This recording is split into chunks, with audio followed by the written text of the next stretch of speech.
અમરેલી જિલ્લામાં કોંગ્રેસના જિલ્લા પ્રમુખ અને પૂર્વ ધારાસભ્ય પ્રતાપ દુધાત પર મોડી રાત્રે હુમલાનો પ્રયત્ન થયો, જેમાં ધારીના દુધાળા ગામ નજીક 15 થી 20 વ્યક્તિઓના ટોળાએ તેમની ઇનોવા કારને અટકાવવાનો પ્રયત્ન કર્યો। ડ્રાઈવરની સમય સૂચકતાના કારણે તેઓ આ હુમલાથી બચી ગયા, જોકે તેમની ગાડીને સામાન્ય નુકસાન થયું છે। આ ઘટના પછી પ્રતાપ દુધાત તાત્કાલિક અમરેલી જિલ્લા પોલીસ વડાને મળવા પણ પહોંચ્યા, સમગ્ર બાબતની રજૂઆત કરી, જેમાં તેમણે જિલ્લામાં કાયદા વ્યવસ્થા ખરાબ થઈ ગઈ હોવાનો આરોપ લગાવ્યો છે। આવી ઘટનાઓથી લોકોમાં ડરનો માહોલ ઊભો થયો છે અને તેમણે કહ્યું કે આ હુમલો માત્ર તેમના વ્યક્તિગત નહીં પરંતુ સમગ્ર કોંગ્રેસ પર થયો છે। પોલીસ આ મામલામાં તપાસ શરૂ કરી છે।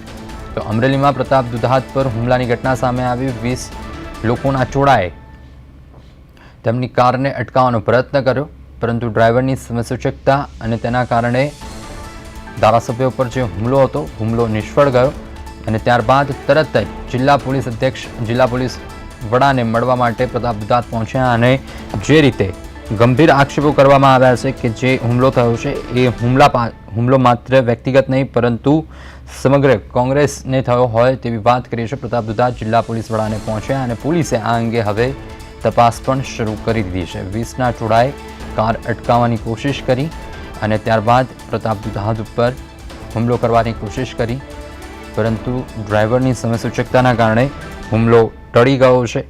ખાસ કરીને જો વાત કરવામાં આવે તો આ રીતેના હુમલા ઘણી વખત અમરેલીમાં પ્રતાપ દુધાત પરનો હુમલાની કોશિશ જે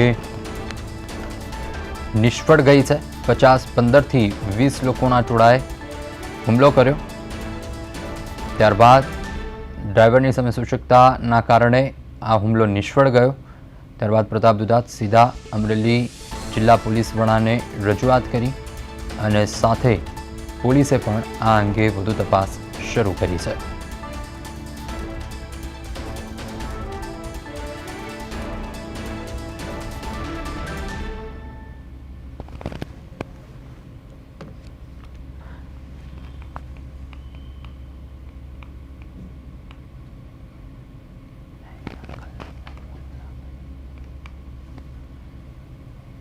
पंदर થી 20 લોકોના ટોળાએ હુમલાનો પ્રયત્ન કર્યો। અમરેલીમાં પ્રતાપ દુધાતની ગાડી રોકવાનો અને આંતરીને હુમલો કરવાનો પ્રયત્ન નિષ્ફળ ગયો છે। 15 થી 20 લોકોના ટોળાએ હુમલો કર્યો। પ્રતાપ દુધાતે જિલ્લા પોલીસ વડાને આ અંગે રજૂઆત કરી છે।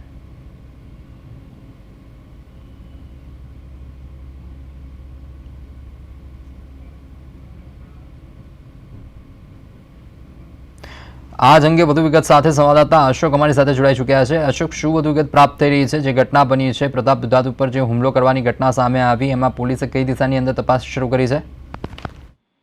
જી, ચોક્કસ જણાવી દઉં છું કે હાલ અમરેલી જિલ્લા કોંગ્રેસના પ્રમુખ અને પૂર્વ ધારાસભ્ય શ્રી પ્રતાપ દુધાત ઉપર હુમલાની ઘટના બની હતી। ધારીના દુધાળા ગામ નજીક આ ઘટના બની હતી। ઘટનાની જાણ થતાં જ લોકો પણ ઘટના સ્થળે દોડી ગયા હતા અને હાલ પ્રતાપ દુધાત દ્વારા આ બાબતે જિલ્લા પોલીસ અધિક્ષકને પણ એને રજૂઆત કરી હતી અને પોલીસ દ્વારા હાલ તપાસ કરવામાં આવી હતી। હાલ તો હુમલો કઈ બાબતે થયો તે અંગે તપાસ કરી રહી છે અને હાલ આ ટૂંક સમયમાં જ આ અંગે જે પોલીસ દ્વારા ફરિયાદ પણ નોંધવામાં આવી છે અને આ અંગે જિલ્લા પોલીસ અધિક્ષક શ્રી સંજય ખરાતે પણ આ બાબતે નિવેદન આપ્યું હતું। હાલ પોલીસ તપાસ કરી રહી છે। હાલ તો જે સરદાર પટેલની જે યાત્રા હતી તેને લઈને ત્યાંથી યાત્રા પૂરી કરીને જે પરત ફરી રહ્યા હતા તે દરમિયાન ઘટના બની હતી। આશરે રાત્રિના 12 વાગ્યાની અરસામાં ઘટના બની હોય તેવું પ્રતાપ દુધાતે જણાવ્યું હતું। જી બિલકુલ, રાત્રે 12 વાગ્યાના અરસામાં આ ઘટના બની હોય, પરંતુ પ્રતાપ દુધાતનું આખું એમણે પ્રતિક્રિયા આપી છે કે આ હુમલો કેવી રીતે થયો, અચાનક કેવી રીતે, કઈ જગ્યાએ આ 15 થી 20 લોકોના ટોળા ઉમટી પડ્યા અને ત્યારબાદ શું આખો ઘટનાક્રમ રહ્યો અને જે રીતે પ્રતાપ દુધાતે વાત કરી છે આ વ્યક્તિગત હુમલો નથી પરંતુ આ કોંગ્રેસ ઉપર હુમલો છે,